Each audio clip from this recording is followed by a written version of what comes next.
The Book of Numbers, Chapter 5.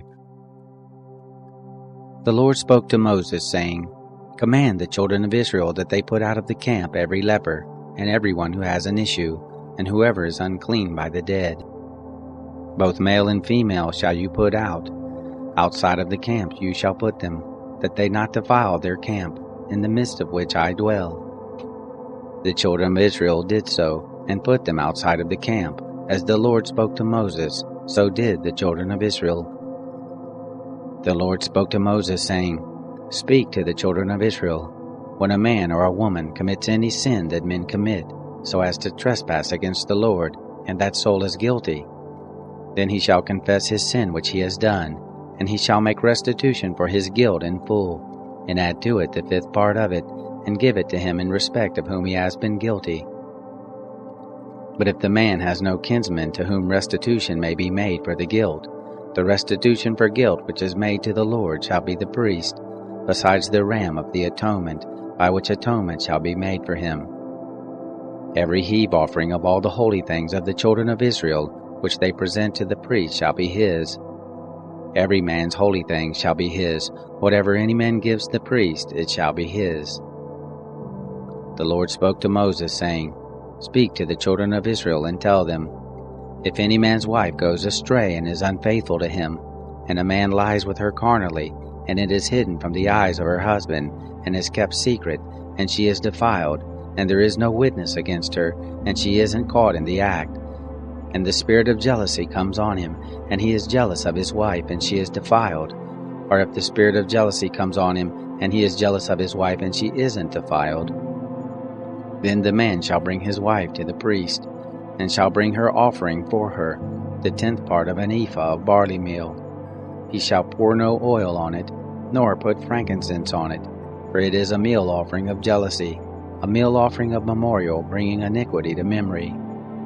The priest shall bring her near, and set her before the Lord.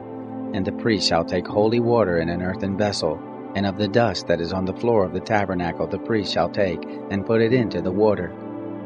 The priest shall set the woman before the Lord, and let the hair of the woman's head go loose, and put the meal offering of memorial in her hands, which is the meal offering of jealousy.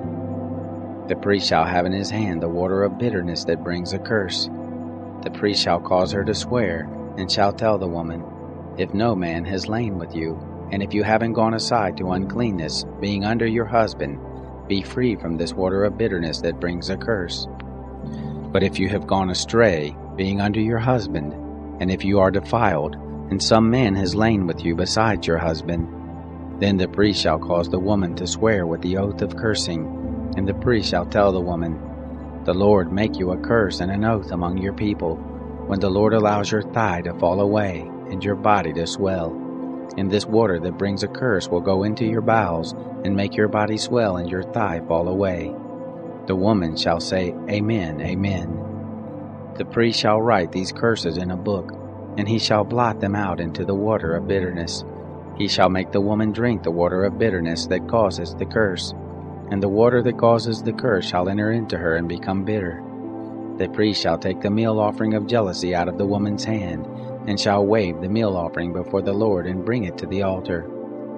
The priest shall take a handful of the meal offering, as the memorial of it, and burn it on the altar, and afterward shall make the woman drink the water.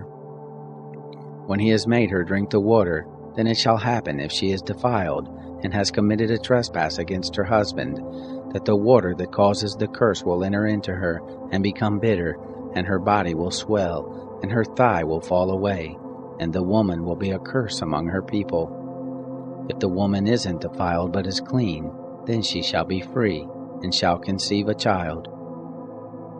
This is the law of jealousy, when a wife, being under her husband, goes astray and is defiled, or when the spirit of jealousy comes on a man, and he is jealous of his wife. Then he shall set the woman before the Lord, and the priest shall execute on her all this law. The man shall be free from iniquity, and that woman shall bear her iniquity.